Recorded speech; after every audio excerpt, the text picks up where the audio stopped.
Welcome to another edition of the Inspired Stories podcast, where leaders share their experiences so we can learn from their successes and be inspired by how they've overcome adversity. My name is Anthony Codispoti, and today's guest is Vincent Hsieh, partner at Cypress Growth Capital. They are the largest royalty-based growth capital investor in the U.S., specializing in non-dilutive financing for emerging growth tech companies. Their mission is to help entrepreneurs scale while preserving equity, offering flexible solutions that fit each company's unique needs. As everyone at Cypress is a former entrepreneur or operator, many businesses have achieved significant milestones in revenue growth and market expansion under their guidance. Now, prior to joining Cypress in 2022, Vince spent 16 years as an entrepreneur, co-founding, building, and scaling two industrial tech software companies that both exited to private equity acquisitions. Vince started his career as a turnaround management consultant for 8 years at Arthur Andersen and Alvarez and Marsal. At Cypress, Vince participates in all facets of the investment process and actively supports portfolio companies. Now, before we get into all that good stuff, today's episode is brought to you by my company, Add Back Benefits Agency, where we offer very specific and unique employee benefits that are both great for your team and fiscally optimized for your bottom line. One recent client was able to add over $900 per employee per year in extra cash flow by implementing one of our innovative programs. Results vary for each company, and some organizations may not be eligible. To find out if your company qualifies, contact us today at addbackbenefits.com. All right, back to our guest today.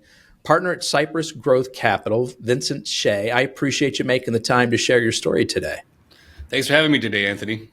Okay, so Vince, before we talk about Cypress, I'd like to hear a little bit about the work that you previously did.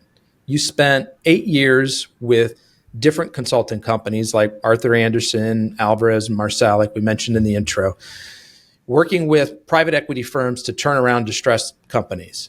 What did you learn during those experiences that would later be helpful in the work that you do at Cypress? I would say the number one thing you learn working with distressed companies is that at the end of the day, cash truly is king. I know it sounds like a cliche, but a lot of times companies focus quite a bit on more, let's call it vanity metrics like revenue or P&L metrics like profitability. But we all know that revenue and receipts are not the same thing in terms of money coming in the door. We know that what it shows on your profitability, EBITDA, net income, whatever, may or may not reflect the true cash flow of the business. In fact, oftentimes, especially in a growing business or a tech-heavy business or an inventory-heavy business, it doesn't at all reflect the true sort of cash profitability or cash flow of your business. So I think the number one thing I learned working with troubled, oftentimes high-performing, high-growing, even recognizable names in the industries, in the retail industry, restaurant industry, whatever it might be, is that cash truly is king. How that informs sort of what we do as investors at Cypress is everything from our initial discovery and diligence processes with companies, like when we're drilling in on the financials they send us or the stories they're telling us about how they manage their business. We focus on sort of the cash management and the cash build side of it, but also even the way we structure our investments. The way we collect money from our portfolio companies is tied directly to their cash receipts, not to their revenue, to make it truly something they can afford, tied to what they're actually having coming in the door. So I think that's the number one thing I took from consulting. And so the differences that you're talking about there between their cash and their revenue is that sometimes it takes companies a while to collect on that revenue. Is that's that right. Sort of the gap there. You might invoice $100 and recognize $100 this month, but the actual collection of that might be over a few months on the receipt side. On the same token, there are times when people prepay or collect in advance of services, and that sounds great. Like you collected $1,000 up front for a 1 year of service or something, but you got to make sure the company has the cash management in there to manage their expenses and manage their hiring of people and everything, knowing that they're not going to collect money for another 11 months or 12 months. In terms of managing cash, both on the delayed collection side that you're referring to, but also on the prepaid collection side in many cases. And also the other part of it I would say is that just understanding a lot of businesses that have, for instance, inventory, there's a collection cycle involved with, or a conversion cycle tied to, you got to buy the inventory ahead of time. You got to hold the inventory for a period of time. then you got to sell the inventory, then you got to collect cash from the inventory. That could be a multi-month, multi-quarter period of converting that cash you're spending on inventory into actual profitable revenue for you. So wanting to make sure that business owners and entrepreneurs understand that when they're managing the businesses, so that they don't run out of cash. And you mentioned this is a big reason why you guys at Cypress, you look at a company's cash receipts, and we're going to come back to that in a minute because I think it speaks to part of the kind of unique business model that you guys have. But before we get there, let's talk about some of the companies that you were involved with. There was a RFID company called Atlas. That's that right. You co-founded and eventually sold to private equity. What was that company? What did you do there? So Atlas initially started as a consulting firm in the 2006-2007 timeframe, providing software development and implementation services for companies in like the airport industry, manufacturing, different types of industries to implement RFID. This is 20 years ago when RFID was a relatively new thing that Walmart, DoD, people were adopting relatively quickly. And real quick for our audience, sure. Explain what RFID is. So RFID stands for radio frequency identification. It's if you ever drive your car down a toll lane and it automatically collects your money.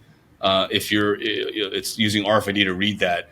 If you walk into a lot of different stores these days, they try to sell this where you can walk in and take your goods and walk out, where it scans the RFID tag on the thing. It's sort of a barcode-ish type thing, but much longer. In some cases, longer read range, so you can see it from further. It's used primarily in places like manufacturing and warehouses and fixed locations where you can pass something through, like a car through a toll lane or something down an assembly line, to scan it for information that you might need. Okay, and so Atlas started out as a consulting company, and It evolved. Yeah, so we started that way, and then that's 2006, 2007. By 2008, a good and bad, and mostly good, is we had a ton of projects lined up with lots of people. They were paying us 6 or 7 figures to go implement RFID in their operations. In 2008 or late 2008, the recession hit, the financial crisis, all that. A bunch of our projects, almost all of our projects, all dried up, all basically either canceled if they hadn't started yet, or decided not to further pursue, just given the recession, the money was tight, and RFID was still considered relatively kind of a science project or something new. They all dried up, and it kind of forced a pretty hard pivot for us, pretty hard decisions we had to make in terms of laying off people, conserving cash, things like that to live to fight another day, so to speak. That ultimately led to a good thing, though, which is that we then focused down our efforts on one of the projects we had done in the industrial construction space, turned that into a more productized offering, software offering with like bundled services and things like that. To then go sell specifically to the one industry, in this case, industrial construction. And that's where the company sort of took off with that kind of new focus and productized offering. What was the specific offering? A system that allowed industrial construction managers or operators to manage all the materials on their job site. So if you're constructing a power plant or some kind of industrial facility, the parts that need to be used are almost like Lego pieces that have to be brought in at a certain time, certain order. You have to do A, then B, then C. You can't do A, then C, then B in some sequence. And so you need to be able to locate this material on very large job sites or from other job sites and bring them there at the right time, right place, all that kind of stuff to more quickly, more efficiently get the projects done. And so RFID or Atlas RFID solutions were a way to help them expedite that. Okay. And then last one before we get to Cypress, because I really want to talk about that. You were with GeoForce for 15 years, and you led fundraising, the establishment of overseas subsidiaries, acquired multiple companies, and eventually exited to private equity firm. It seems like you were, kind of putting all facets of your skill sets to work here. What was the most exciting part of this experience for you? Yeah, so honestly, all that everything you described there with M&A and international expansion and fundraising, all great and great skill sets and very typical skill sets that people have in growing and building tech companies and things. But I think the most exciting thing about GeoForce and Atlas, for that matter, was really the seeing the careers that blossomed and the people that grew. If you never worked at a startup, it's hard to really appreciate this, but you really, as a professional or as a person, you grow quite a bit working at any startup, just being in the crucible of fire of the demands of being in a startup, the having to wear multiple hats every day, doing this and that and everything, because you're always resource constrained, both in financial resources but also people resources. So everyone there learned a lot. I think the most exciting thing was watching these people at GeoForce grow. Hiring them out of college or hiring them out of wherever, and seeing them just learn so much. Like I would say, like 1 year they learned the same as someone learning at a big company 5 years of work. The stuff they saw. So I think that was the most exciting thing, was just watching the team grow, seeing them go off to do good things, join other startups, start other startups, move into increasing leadership positions in their roles, different places as well. That's an interesting answer. So do you have a particular leadership or management style that you think contributed to each of these employees' development process while they were with you? I think it just comes down to really treating each person as a person, as an individual person, I should say. It's much like having kids. I have 3 teenagers, same parents, same upbringing, pretty close in age, completely different personalities, completely different ways of motivating and inspiring and disciplining them that work. So very similar to with managing people. There's plenty of textbooks and podcasts and whatever you can listen to about you should do this or this or that. But at some point, just humans relating to humans, and every interaction, every interpersonal relationship can be different. Is learning to relate to them at that personal level, spending time building 3 key cornerstones, I think, which are like trust, respect, and kind of a fondness for each other. Right, so people want to work with people they trust and respect and they like in general. And so sort of establishing that relationship up front, both with employees in this case that we're talking about, but also with vendors or partners or portfolio companies as an investor, is spending time up front, getting to know them as people, so they like you and they want to be around you and spend time with you. But also, being almost like parenting, having that trust and respect with each other that comes from, in many cases, just doing what you say you're going to do, taking time to establish that, and never breaking those bonds of trust. And it sounds like you're genuinely, interested in the overall personal development of these employees, because you talk about how you get excited, when they move on to other opportunities. A lot of folks don't think that way. It's like, hey, I've invested all this time in this person. Like, I want them to stay here and, give me more return on that investment. But you've got a different thought process there. Yeah, I mean, I think one of my proudest things, and this guy might actually be listening to this podcast too eventually. We had a controller at GeoForce for about 4 or 5 years, did a great job with us. Eventually left us to take a higher position at another startup, and then eventually there was promoted to CFO, and has since been the CFO of 2 different private equity-backed tech companies that both exited. So imagine what he was doing with us 10, 15 years ago or whatever it was, learning under GeoForce, learning, growing a company and all that. We sold to private equity, and now he had his stint as CFO of 2 different companies that sold to private equity as well. Or sorry, were private equity backed that then sold to strategics. So it's great seeing that and kind of, I don't take this in a condescending way, but almost a proud dad or proud parent moment to see that happen.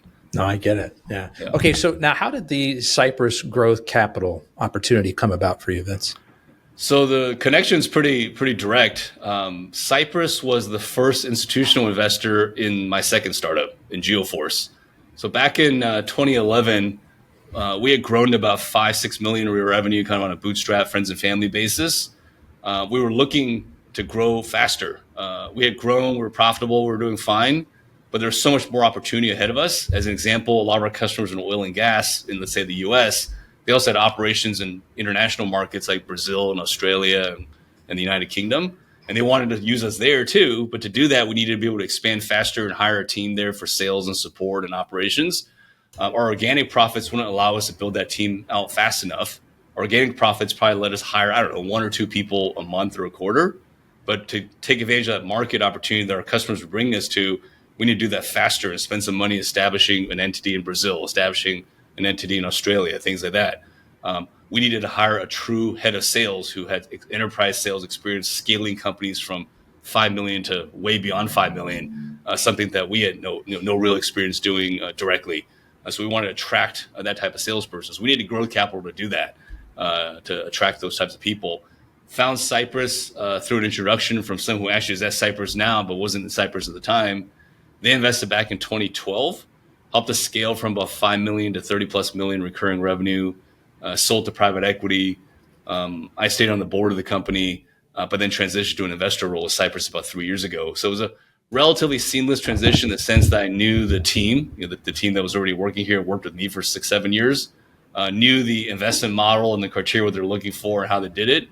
The only challenge or the big transition was going from being an operator, an entrepreneur, a doer, a problem solver, I call it a dad of a company, like one company, you're the dad, to being an uncle to many companies as an investor, where you're not the dad and responsible for running the company or raising the company or disciplining the company, so to speak.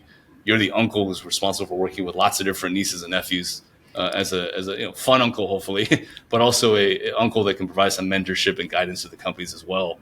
So that was the biggest transition, was going from operator or entrepreneur to investor. But everything else was straightforward in the sense that I already knew the team, had worked with them. How challenging was that transition? I would say I'm still making that transition. It's been 3 years now. Part of me still wants to be a dad sometimes and get in there and quote unquote do the work with the company or roll up my sleeves and drill in on a problem and solve it.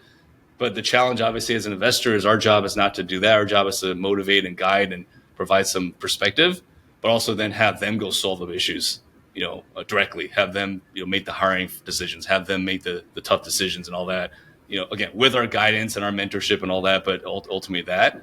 Part of it's that. Part of it's also the transition is knowing that you're not going to know everything. If you're the dad or you're the gun running a company, you sort of know all the things about your company, your technology, your customers, your people, all that. As investors, we're much more, as one of our co-founders here says, above the fray. So more strategic view. We understand where they're going, where the industry's going, where the market might be going, what the opportunities are for the company. But kind of the nitty gritty or the details, the tactics of the company, that's not necessarily our responsibility. And so in some ways, that's actually intellectually stimulating and invigorating for me as well. Having the ability to be challenged by seeing lots of different companies and different industries at different stages of growth. And helping them through those challenges, because no matter what the company is and what industry they're in, every company at a certain scale is going through the same issues. Kind of like no matter where you grew up, no matter what your race is, no matter what you are, if you're a teenager, you're a teenager. You're dealing with the same stuff.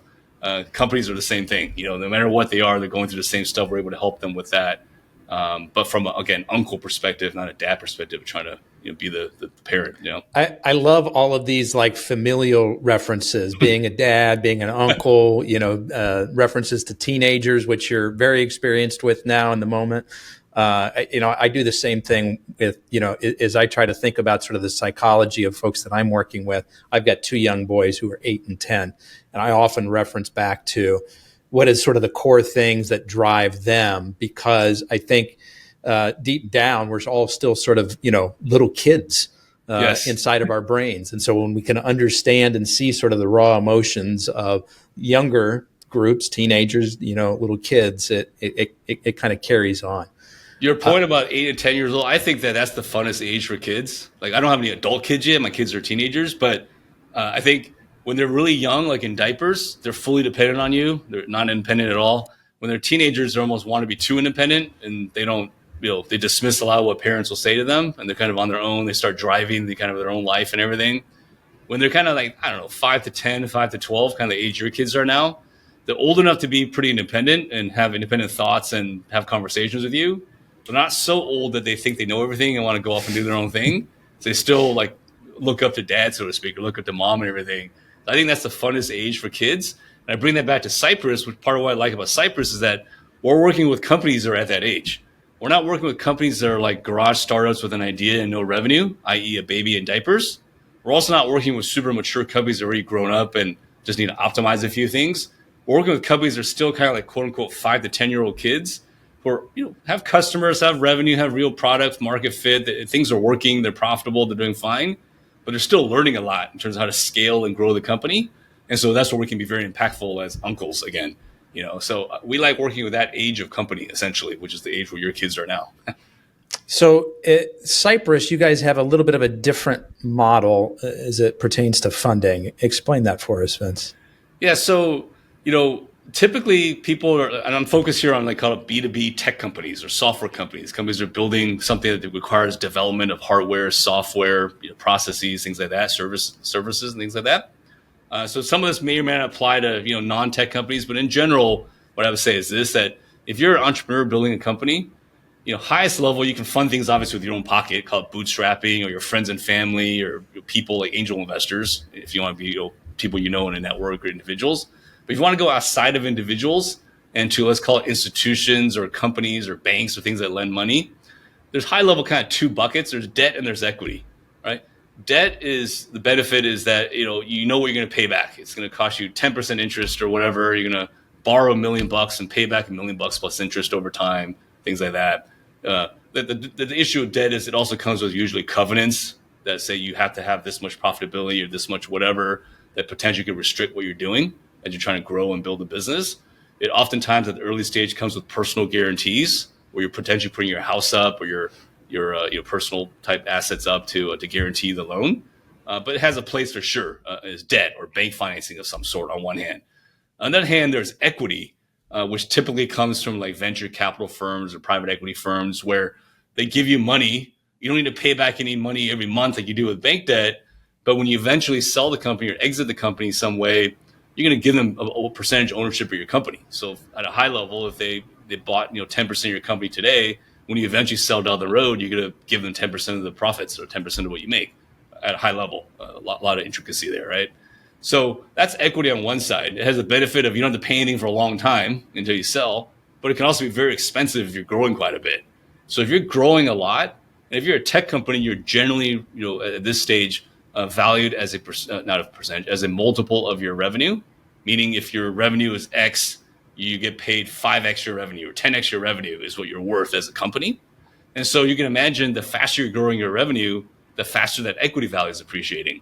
And therefore, equity is the most expensive thing for a fast-growing company in the sense that if you were to 10x your business in the next few years, the value of equity also 10x. So $1 million will cost you $10 million when you sell the company down the road if you're a rapidly growing company valued on a multiple revenue. So where does Cypress sit? Cypress sits between debt and equity. We're all former entrepreneurs, former operators. We've all raised money before. We know the benefits of debt and benefits of equity. We also know the cons of debt and equity. And our hypothesis, our thesis has been proven out over 15 years, is that when you're at an inflection point of growth, you're rapidly growing. By far the most expensive resource, besides your time, the most expensive resource you have is your equity. Because again, if you're going to 10x your business, your equity is going to cost you 10x. So we set up a structure called royalty-based financing that, to your point during the introduction, we're the largest firm in the United States doing this right now, royalty-based financing. That's sort of a hybrid of debt and equity, combines the best of both elements, allows owners or entrepreneurs to preserve their equity for a little longer. They might eventually want to raise equity when they're bigger and they need to raise $20 million or $10 million or whatever. But that's a time and place later. For now, at this inflection point of growth, our structure allows them to preserve that equity in a manner where it's like debt because it's non-dilutive, which we'll talk about later maybe. But it gives them this flexibility. They're paying us a percentage of what they collect from customers every month, to my earlier point about cash versus revenue. They're paying us a percentage of what they collect in cash every month. They keep paying that until they eventually hit a multiple of something like 1.5 to 2x in general of what they took from us. And once they hit that multiple over time, then they're done paying us. And the idea is that for most companies, they'll probably pay us back, call it 2x in a few years. And that 2x is way cheaper than equity, which might have appreciated again by 5 or 10x and cost them 5 or 10 million for that million, whereas ours only costs 2x. Way cheaper than equity if they're growing quite rapidly, but also much more flexible than debt because the payments aren't fixed. There's no fixed end date like with debt, where with debt, it matures in 3 years. You got to pay it back in 3 years no matter what. And there's no covenants or personal guarantee like might come with debt. So just sort of a good hybrid solution in between equity and debt that gives entrepreneurs a few $1 million to help grow their company, but in a non-dilutive fashion. Yeah, and you've used that word non-dilutive versus dilutive. Mm-hmm. Explain that in a little bit more detail. Yeah, so in general, dilutive means like it's watering down your ownership. It's where dilution comes from, right?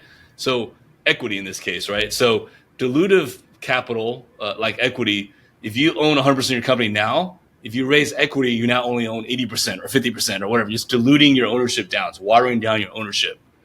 Non-dilutive is the opposite, like debt, where you pay back someone's debt, but doesn't dilute your ownership. You still own 100% of the company. All right, so high level dilutive is equity and non-dilutive is, let's say, debt. And it refers to the dilution of your equity ownership as an owner of the company. So let me see if I'm kind of wrapping my head around this correctly. So more traditional investment for equity. has the potential to deliver much greater returns to the investor. It does. Right? A more traditional debt structure is going to return much smaller returns to the lender, right? To the investor. But the key thing there is risk. So the equity investor could get 10x or 100x if things really take off. But the risk is if it goes to zero, they get zero. There's no collateral on it because it's not a loan. It's like you get zero. You either get zero or you get 10x. I'm betting on you. Yeah. And what are the percentages? Let's say you have a 20% chance of getting 10x and a 80% chance of getting 0x. Like it's a more binary type outcome with equity as an equity investor. As a debt investor, you're getting paid every month. You're getting a monthly interest payment or even a monthly principal and interest amortization payment, and you're only going to make a little bit. Like you're going to make a lot less. You're going to make 1.3 on your money, not 10x on your money, but you're almost, I don't want to say guaranteed. Nothing's guaranteed, but you have, to your point, collateral. You're getting a monthly payment. You're getting paid back no matter what in 3 years, right? So all those things I said are from the investor or the lender perspective. The flip side is for the entrepreneur. The problem with equity can be that it's uncapped costs. If you're really successful, it becomes the more successful you are, the more expensive it is, right? If you are not that successful, it only costs you 0x or 1x. If you're very successful, it might cost you 100x as the entrepreneur. Whereas debt has the lower potential costs, but it's not as flexible because you have to make a monthly payment. Every month you're paying $50,000, $100,000. No matter what, in 2 or 3 years, you own a balloon payment, almost like your mortgage payments, if you will. All that. It comes with things that might tie you down, like covenants, that say you must do this every month. You have to have this you can't go below this number. Therefore, you got to restrict your growth. You can't hire too many more people because it costs you, negative. And you don't have those kinds of restrictions in there. We have no covenants, no personal guarantees, no fixed payment like debt, no fixed end date. You just keep paying the monthly royalty percentage of the cash you collect.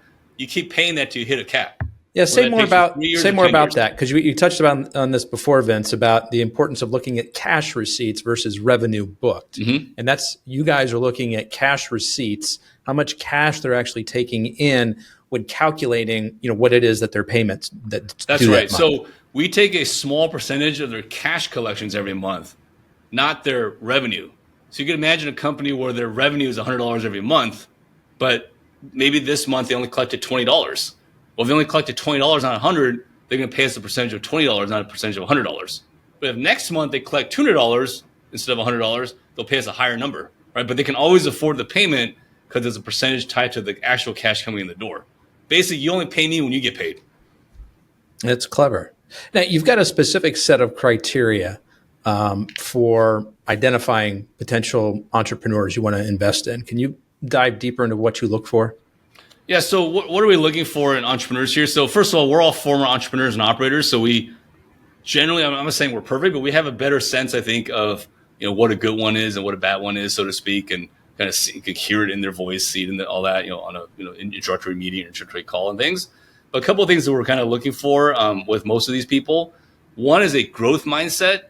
So if you're familiar with these terms, as growth, learner mindset versus like a more fixed mindset. Like someone who wants to learn, wants to absorb more information, is constantly asking questions, doesn't assume they know everything, right? We want someone who's got that growth mindset because the company's only going to grow if they grow. Like the company will only grow because the entrepreneur and his or her team is growing. Otherwise, the company won't grow, no matter what the product is. The people have to make it grow.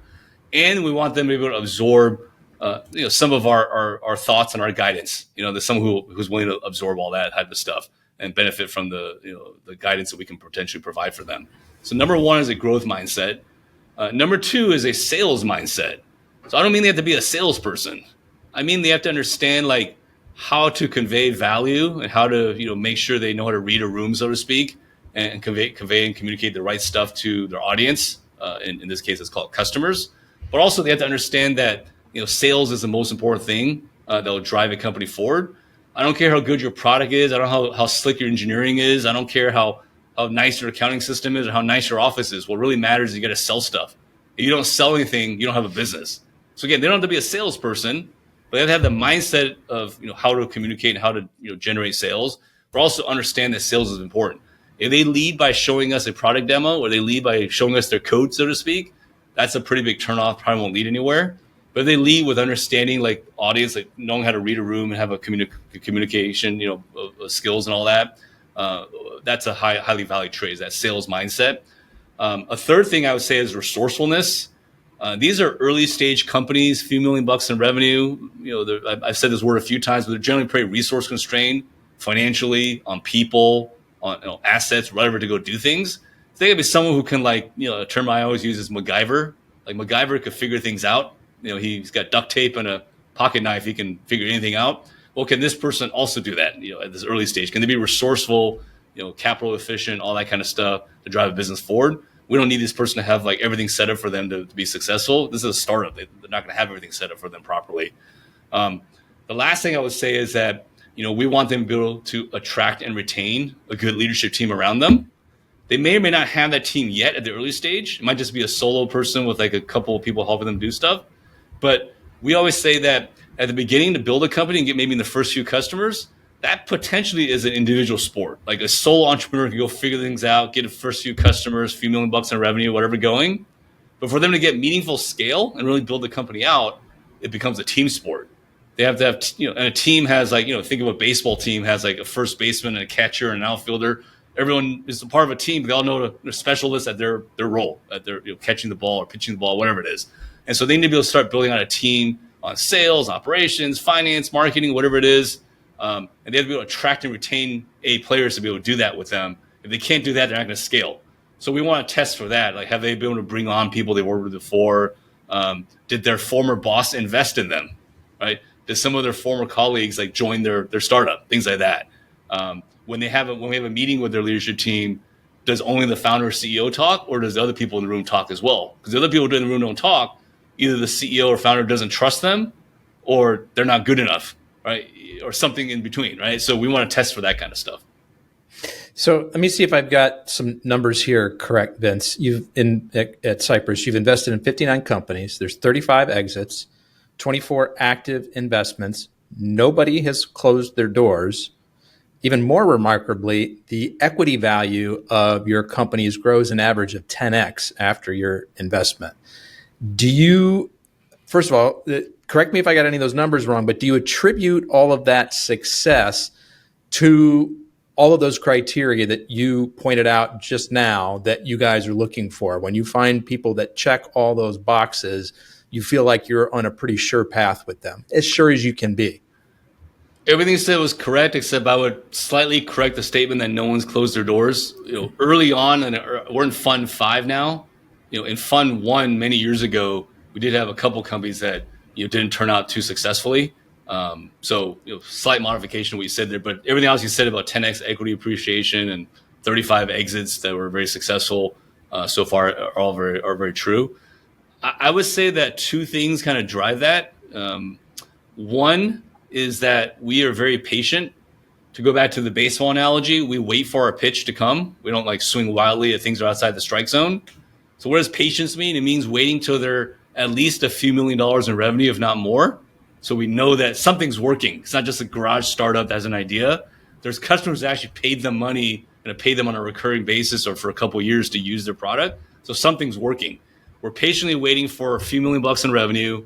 We're patiently waiting for them to establish product market fit, meaning that the market is accepting of their product, right? And they're paying them, like I said earlier, paying them on a recurring basis or whatever to use it. So there's some semblance of some proof that the product they're offering fits a market, whether that market be a small one, big one, ideally a big one, of course. We're also patiently waiting to see that they have some kind of scalable sales engine. It might be and just be the founder is the first salesperson. Oftentimes that's the case. Or they have a couple of salespeople potentially. But the point is that they have some semblance of what works in sales. We should sell to these types of people in this way. We should go to conferences. We should do this or that. We should market to these people. We should market this way. When they have a semblance of what that looks like and it's starting to work, we can provide capital and counsel that'll help propel that more. It's working in South Dakota. Let's go do the same thing in North Dakota, right? We don't want to just go try North Dakota. We want to know that it worked in South Dakota, so to speak, right? So we want to look for that kind of stuff in the entrepreneur that they've done that sort of thing. And then everything else I said earlier about resourcefulness is true. That's all stuff we patiently wait for. We want to test for that kind of stuff. And then the second thing I would say is that, and this is tooting a little bit of our own horn, but we're all former entrepreneurs, former operators. We've all been in the seat before. We've done it before. We've had success. We've had failures as well. Right? We sort of generally know what we're looking for. And I think that allows us to be much better than other investors at picking and vetting people on the front end. So we have a self-selection. We only, quote unquote, admit good companies will probably be successful anyway. And we're trying to help them be even more successful, if you will. And that comes to the second point, which is given our backgrounds, we were spend a lot of time, probably I would say in my week, probably 25 to 33% of my week is spent counseling and helping my portfolio companies. So we spend a lot of time helping them, and that drives them to make sure they make good decisions. No decision is ever perfect, but they make as best decisions as they can with some of our help. And if there's initially some course correction or some steering, like as things are maybe running a little bit close to the ditch, we're able to help them steer that way before they fall into the ditch. So I think that helps us drive some of that success as well. And how do these, what will eventually become portcos, find you, or how do you find them? What's sort of the great lever that you pull in terms of sales or marketing for yourselves? Yeah. So right now we we look at 50,000 companies a year. We probably talk to, of those 50,000, maybe like 5 or 10,000 are actually kind of good fits for what we're doing at a high level, in terms of the revenue profile, the industry profile, things like that. We probably talk to just under 1,000, call it 800 to 900 a year. And we actually have deep conversations with maybe 50 to 100 and invest in 5 or 6. So the funnel from 50,000 to 10,000, 1,000 down to 5 or 6 investments is a pretty tight funnel, if you will, very process driven. We're all former operators. We know how to set up processes and all that. Your question was, how do we find them? There's kind of 2 primary ways we get to them. One is we spend a lot of time in our network, in our ecosystems of tech companies, with other investors, with accounting firms, law firms that work with tech companies, with wealth managers, with investment banks and banks that lend to these people. We get to spend a lot of time knowing these people in the ecosystem, the people who know a lot of entrepreneurs, and they feed us a lot of deals. They're feeding us deals almost every day of, hey, I came across this company I talked to. They're too big or too small for me, or I can't lend to them yet, or I incorporated them a few years ago. Now they're raising money, if I'm a law firm, or I do their taxes and I know that they're 10 million in revenue and they told me they're looking to raise capital. These types of people are kind of our business development network, feed us deals all the time. And probably like in our last fund, 3/4 of the deals that we funded, 12 out of 16, came from that network of channel people we know in certain geographies around the country, like Atlanta, Nashville, Kansas City, Denver, Phoenix, Dallas, of course. That's half of our deal flow. The other half of our deal flow, our teams of analysts and associates, they spend a lot of time researching companies. A lot of this is now AI enabled, obviously, and AI supported to get to things faster. They research tons of companies, they identify good ones, and then we have some systems of programmatic outreach, either through warm introductions from people we know, or through just pure, truly cold outreach, direct email campaigns, if you will, to these people who then respond based on the message resonating with them on growth capital, help accelerate things, non-dilutive, entrepreneurs and operators that can help you. That message resonates, they respond, we have meetings with them that way. So basically the channel network we have and then kind of our programmatic outreach system. With all these companies that you get to interact with, it seems to me that you're in not a unique, but a special position of being able to have a front row seat to all the conversations that are going on around AI, how transformative it is now and will continue to be.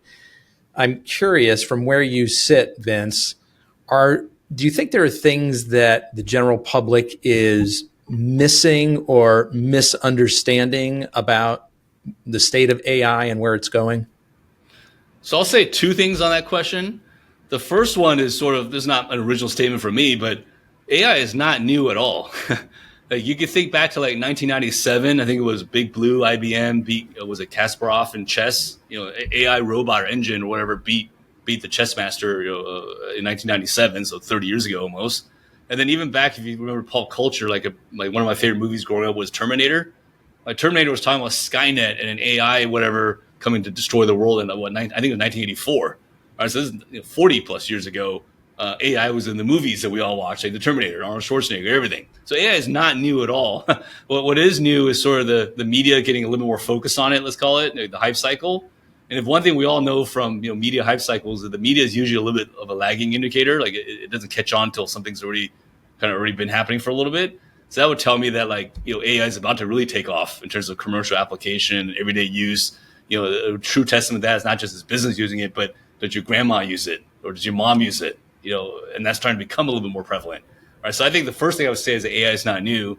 The second thing I would say, the more business application side here, is that a lot of the media focus recently is on like the foundational layers of AI, right? The building blocks, the infrastructure of it, like with the companies you hear them talking about.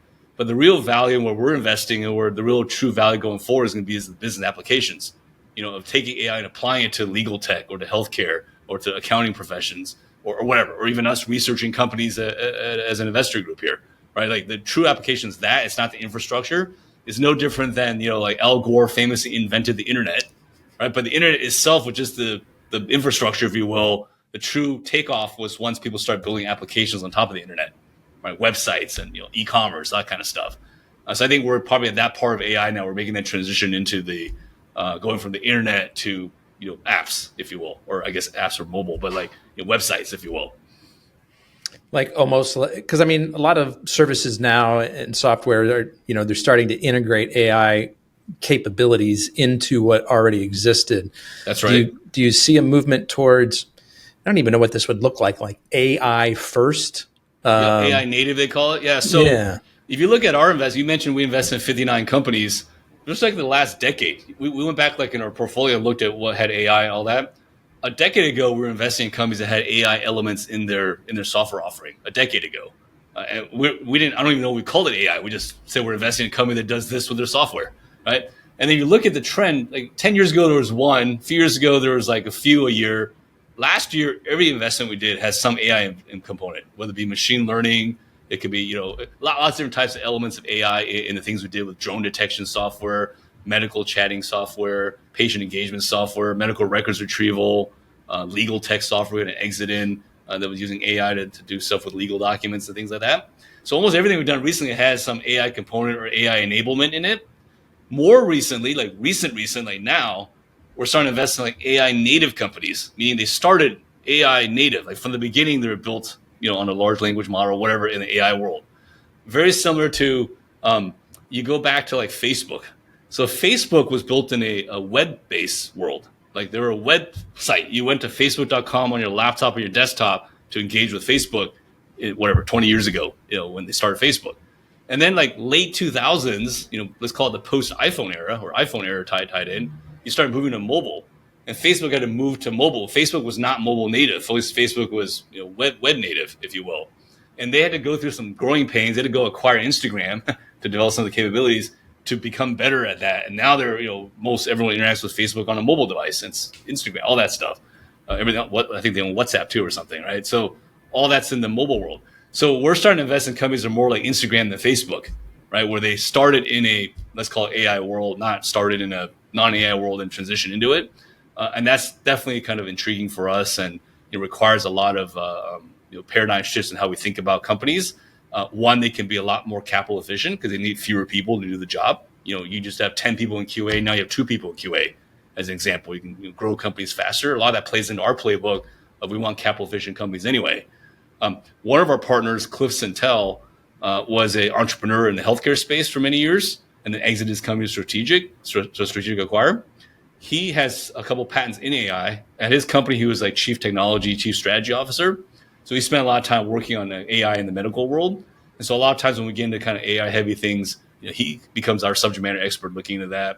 And obviously, to my earlier point about growth mindset, all of us at Cypress, Cliff included, are still learning about AI every day and make that a point as part of our day to do what we can to learn more about what's happening in that world. Vince, we've talked about a lot of successes that you've experienced. Very hardworking, very bright guy. Sometimes we don't talk enough about the mistakes, and sometimes there are mistakes that seem like a mistake at the moment that end up becoming our greatest teachers. Yeah. I'm wondering if there's an early career moment that seemed like a setback to you, but actually propelled you forward in some way. There's probably 2 I could talk about. One sort of professional, one sort of personal that led to professional growth as well. If you don't mind, I can probably talk about both. The one that comes to mind, my first startup, we talk about Atlas RFID. So Atlas RFID, there's an inventory component. You got to buy RFID tags and RFID equipment, let's call it.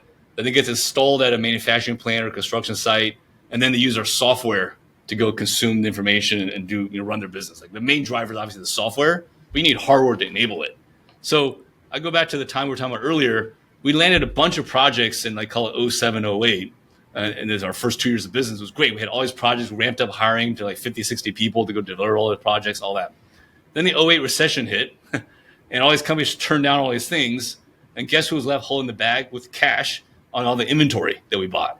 Like, I'm talking about millions of dollars of inventory that we had pre-bought in advance of delivering these projects, right? The hardware is going to enable the software, but now there's no software to deliver, so there's no hardware to deliver, right? So we had all this hardware. And the mistake we made was like buying way in advance. We should have done better in negotiating prepayments from the customers. We should have been better about like negotiating payment terms with our vendors. But we were so excited by this. We're like, oh, this is great. We got 13 projects. Let's just go buy all the hardware. All going to get delivered in the next 6 months anyway. All that kind of stuff. So that was a big mistake. Almost sank the business. We almost ran out of cash. We're going to pay the vendors. We're not getting paid at all in this case from the customers because they all canceled the projects. So massive layoffs we had to make. Didn't pay ourselves, the co-founders, for a long time, right? Because we're running out of cash. What do we do? So we said to one of our operations guy, said, hey, and hope maybe he'll listen to this podcast. He'll hear his story here. And this is a great story here of personal growth and professional growth for Hsieh. We said, hey, why don't you go sell this inventory on eBay? This is back when eBay was a big thing. He had a better idea. This is the entrepreneur in him, even though he was like probably 25 years old at the time. Why don't I go create a little website and I'll sell e-commerce site, if you will, and I'll eliminate the middleman. We'll make more money. I said, whatever you sell, I'll give you 10% of the profits. So he was motivated to, sell at a higher price or keep more money, whatever. He started this site, started selling the excess inventory he had online. It became so successful that a few years down the road, it was the number one website in the world, I think. I don't know if it's still true, but in the world for selling like third-party RFID stuff, like almost a wholesale of RFID stuff. And what was the advantage for the customer to buy it from you guys? Wholesale pricing, essentially. Well, initially, we're just trying to get rid of inventory at a lower than cost. Initially, it was like, but why does the end customer end up buying from you rather than who you bought from, your supplier? Initially, it was because like it was $100, we were selling for $20 or whatever, just try to get rid of stuff, like to get some cash back, right? Initially, but eventually, it was because he became a wholesaler, right? Just a typical wholesale model. He got enough volume going that it worked, right? So eventually that company or that online site that was just supposed to be a way to liquidate some inventory turned into a business that we sold for, call it 10 figures to another investor that we use as growth capital to fund our core software business. Just to make sure, 10 figures or 10 million? Hold on, I'm saying this right. Sorry, 8 figures. 8 figures, okay. I meant to say 8 figures. Yeah, I was trying to do the numbers in my head. Yes, you're right, 8 figers. Okay. So rather than throwing in the towel, you guys were like, hey, let's see what we can do with this. Let's go liquidate this. And I'll give kudos to the guy I'm talking about, Shane Armstrong, if he listens to this. His idea was don't do it on eBay. Let's go build our own site. And I said, fine, you go do it as long as you do it in your own time. He built a site that turned into this thing that we sold to go capitalize growth capital for our core software business. And a lot of success there. Right? We didn't have to go talk about non-dilutive capital. That's our own capital. Right? Like we built it ourselves and raised the money, right? So that was a great, almost failure, almost out of business, out of cash, all that, didn't pay ourselves. To like, hey, here's what propelled that forward. The other one I want to talk about that's a little more personal is sort of personal growth too, that also professional growth. So probably a decade ago or so, my wife had a major medical issue kind of suddenly. Long story short, we ended up at the Mayo Clinic for like 6 weeks. And you can imagine, like, I'm the husband, all that. This is 10 plus years ago. My kids, who are teenagers now, are probably like, 3, 4, 5 years old at the time. So on the home front, big struggle. We had to go to the Mayo Clinic, had to have rely on a big network of people in Dallas because we don't have any family in Dallas to help with the kids, with food, all that kind of stuff. On the professional front, this is 10 plus years ago, still building GeoForce in this case, second company. At a very early stage, almost like the company was still a baby as well. And I had my hands in lots of different things. And what I learned from this whole trial, if you will, was both on the personal front with my kids and the family, let's call it, and the professional front with GeoForce was the power of like trust and delegation and having other people stepping up to help you. And in the professional side, at least, them helping to step up and do stuff actually drove a lot of the growth in the people in GeoForce, right? Like it's a little bit like if dad's doing everything, the kids won't grow, but over time the kids have to learn to make some of their own mistakes and grow from it. Right? And that's how they become better. And to my earlier point, they move on to better things after they even leave your company, if you will. But I think that sort of forced a lot of stepping up, if you will, within the company, within the household, so to speak. I mean, my kids were young, but it drove a lot of growth for them as well, being a little more independent with mom and dad gone for 6 weeks, if you will, and not in a good spot in a hospital, like surgery, all that kind of stuff. A little bit like I remember, like when I was the oldest, I left my family to go to college. My younger brother became a lot more responsible because now he was the oldest, And the same thing happens in a company. If, the older brother or the boss or whoever leaves, then the non-bosses, so to speak, step up. So I think I learned a lot. That was a very difficult situation. Like my wife was, in a bad spot, again, Mayo Clinic, all that stuff. But it sort of forced, in a very sudden moment, a lot of learning how to delegate, learning how to build, establish trust with other people, knowing, hey, they can do these things without you. Your son can walk without you holding their hand. Kind of ideas. Yeah, you're sort of letting multiple people in your life kind of spread their wings and fly the coop, so to speak. I mean, your kids, obviously, they're not actually leaving the nest, but yeah, they learn to become a little bit more sustaining because, mom and dad aren't there, to rely on as much. And again, sort of this same, making the family comparisons to what happens in, grown up adult life. In a business environment, you've got employees who are sort of looking to you as sort of the I don't know if the buffer is the right word, but sort of like the buck stops with you kind of a thing. And, we got a question, there's a problem, Vince is going to help solve this. Well, now Vince is out of pocket and now I've got to be the guy. I've got to step up into that role. And it forces people into uncomfortable places where, I think that's where a lot of the growth takes place. Yeah, I remember someone saying this to me a long time ago, a rubber band is supposed to be stretchy and that's how you grow, right? But if you just keep the rubber band tight and doesn't ever stretch a little bit, it's never going to grow, right? You're never going to stretch that rubber band out a little further. And so humans grow by stretching themselves. I like that. And, it occurred to me that we sort of skipped over something here, and I don't think we actually explained what GeoForce did. Yeah, so GeoForce provided GPS tracking solutions for tracking field equipment in industrial companies like oil and gas, construction, mining, logistics, airports. Anywhere where we had a lot of field equipment, think of containers, baskets, generators, light towers, things you see on the side of the freeway at a construction site, things you see in the middle of the ocean, like an oil rig, things you see on construction sites in remote areas, things you see at airports, things you see in mining sites, all the equipment, the physical equipment.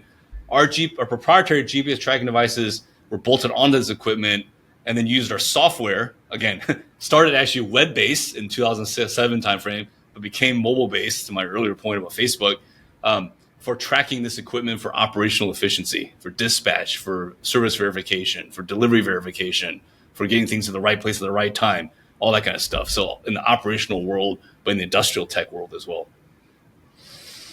Vince, we were talking about sort of AI and the fact that it's been around for a while and, looking back at some of the investments you made and sort of, tracking their progress from, several years ago. I'm curious if there are other emerging trends that you're noticing, whether they're tech specific related or general business trends. Yeah, I would say that there's a general shift, I'm talking about tech companies now, away from the coast.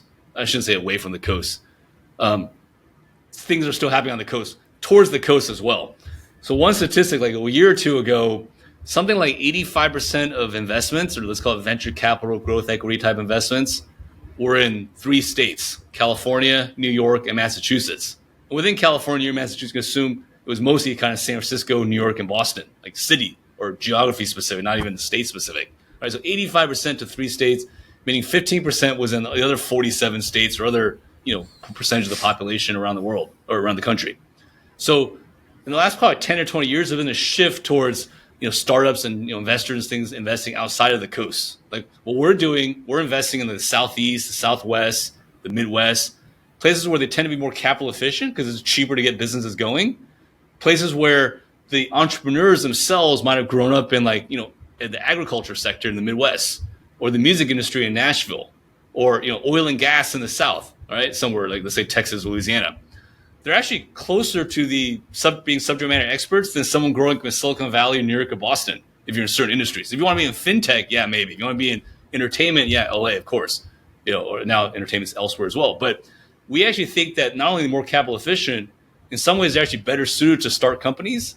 Because again, if you're going to start an ag tech, who better than someone who grew up as a rancher in Wyoming and now lives in in Kansas City or whatever? If you're going to be a music tech company, why wouldn't you invest in one that's in Nashville versus one that's in San Francisco or Silicon Valley down the road or something, right? So we actually think those companies are better at doing the things, and they also tend to be able to attract people who want better quality of life, cheaper quality of life, if you will, at a high level, than living in the Bay Area, living in New York or whatever. And so you can attract more, let's call it talent, salespeople, software people, operations people to do the job. So I think a big shift in the industry is like this move towards the non-coastal markets for building tech companies and growing them. And the entrepreneurs are there now. The tech investors are starting to get there. We've been doing it for 15 years, but people are starting to get into this industry as well in these spaces. It's starting to accelerate quite a bit. And I think that's something, if you want to be successful as an investor or an entrepreneur, to think long and hard about, do I need to really be in Silicon Valley to do that? Maybe I could be somewhere else on both the startup and the investing side. Vince, do you traditionally find a lot of competition in the deals that you guys are interested in with other investors? And if so, do you find less competition when you're targeting companies that are in the South and Southeast because maybe they're not getting as many eyeballs? So we don't even look at companies in California, New York, or Massachusetts. We just don't even waste, I don't say waste time, but we don't even invest any time looking into those. So we don't ever compete with people who are trying to raise money in Silicon Valley. We don't want to talk to companies that are not very capital efficient. They need to spend $1 million a month of burn on software engineers. They want us to have Bono at their Christmas party, because that's what you have to do in Silicon Valley. We want them to spend the money building the company, building the product, building customer base, all that kind of stuff. In terms of your question on competition, we have competition, of course, like anybody does. Anyone who says they don't is lying, obviously, right? But it tends to be a little less because people invest at the seed stage before us quite a bit. This is people who might write checks of like a few $100,000 to $1 million to companies that are pre-revenue or very limited revenue. There's lots of people who do that at the early stage. There's lots of companies that write like $10 million plus checks into companies that are 10 million plus in revenue. To my earlier analogy, write checks to teenagers or write checks to babies, right? Too small for us, too big for us. But that sweet spot we have is like, to use the kid analogy, 5 to 10-year-old kid. Companies are like 5 to 10 million in revenue. They only want to raise a couple $1 million because they know they can use it very efficiently. To my earlier point about they know their model works, they have product market fit, they need a little bit more capital to go accelerate things in a certain direction, right? So they're in that sweet spot where like the bigger firms only want to write bigger checks into bigger companies. The seed stage guys want to write smaller checks into smaller companies. There's sort of a chasm that's existed for 15 years that we're trying to fill, which is companies that are a few million plus in revenue and want to raise, just a few $1 million in capital. That's where we play. So our combination tends to be like the bigger companies want to write bigger checks, and entrepreneurs like, I'm not quite sure I would spend 10 million. I only want to raise 3 million. Or the C stage investors want to write a $500,000 check, and like, that's not really going to move the needle for me. I need a few million. Right? So we're sort of in that middle there, and we do it in this non-dilutive fashion that's pretty unique. So usually our competition is like, I could go raise bigger equity, or I could do Cypress. Like when I was taking money from Cypress, my other options were 6 term sheets from equity, writing $10 million plus checks. We ended up doing $5 million from Cypress, right? And then eventually doing equity down the road. So a lot of times our competition is an equity firm, and they'll say no to that. They'll use Cypress. They'll use Cypress to grow from like 5 million to like 12 million in revenue, and then they'll go raise big equity from someone, right?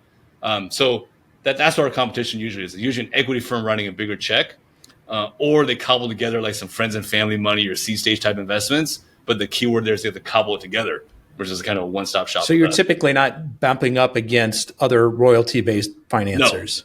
No. It's still a very unusual model. That's right. Yeah.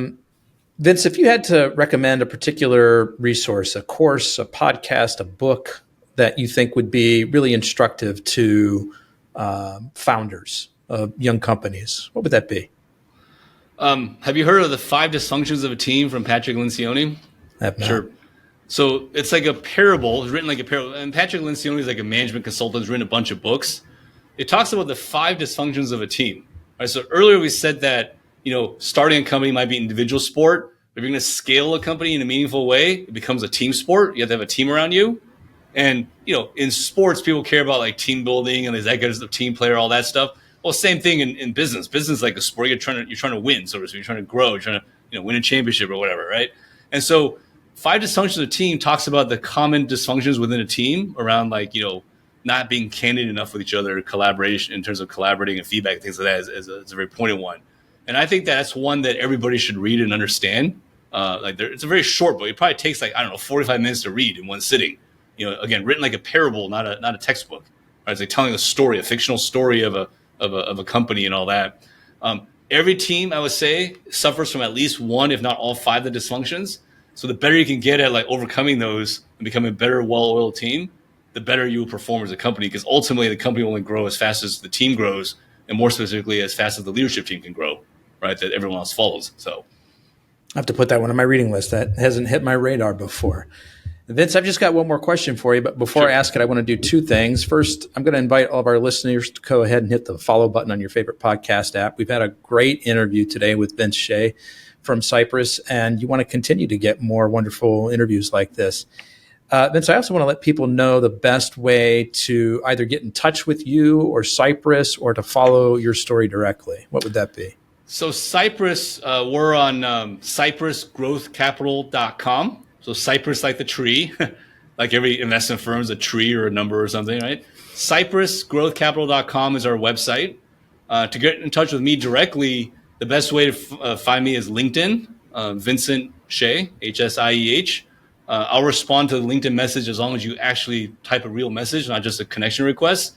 Kind of explain like, hey, why you think we would benefit, kind of mutually benefit from connecting. And I like to set up an actual call with the person before I connect with them. So I actually, really know the person I connect with on LinkedIn. Probably the best way to reach out to me. That's great. We'll include links to both your LinkedIn profile and your website in the show notes. But last question for you, Vince. Let's say you and I stay in touch and we reconnect in a year from now, and you're celebrating one thing. What's that one thing? So the one thing to celebrate, besides obviously my son graduating from high school, which is supposed to be happening almost exactly a year from now, is we at Cypress are now launching a growth equity fund. So earlier I mentioned that we invested this like kind of 5 to 10-year-old kid or $5 to $10 million revenue stage. Many of our companies, we mentioned 35 exits. Many of them exit us to a growth equity round where like we invested, let's say $5 million to help accelerate them from 5 million to 15 million revenue. Now that this next stage and they want to raise 10 million plus to kind of do even more acceleration on different aspects. Oftentimes they go somewhere else to go do that because we don't have that kind of fund. We're in the middle of raising a fund that will be those types of checks and those types of companies. Very similar profile to what we're doing now, capital efficient, B2B software, tech-enabled services type companies, not on the coast, really good entrepreneurs. They're just at the next stage of growth. So right now we're their elementary school teacher. We would like to also now be their middle school or high school teacher, if you will. So we're launching this growth equity fund later this year. So a year from now when we talk, hopefully we're talking about our first few investments out of that fund. Really exciting time for Cypress as we're growing in that direction into larger checks into larger companies. So that's something we really love. And so that new fund will be structured more like a traditional equity investment as opposed to the model that you guys use now. At that point, they can afford it and they're bigger, right? We've helped them use the non-dilutive mechanism to get from 5-ish to like 10-ish, 20 million-ish in revenue. Now they can, I won't say afford, but it's definitely a little more palatable when you're a little bigger and you have a lot more growth ahead of you still. Vincent Hsieh from Cypress Growth Capital. I want to be the first to thank you for sharing both your time and your story with us today. I really appreciate it. I enjoyed it. Thanks a lot, Anthony. Folks, that's a wrap on another episode of the Inspired Stories podcast. Thanks for learning with us today.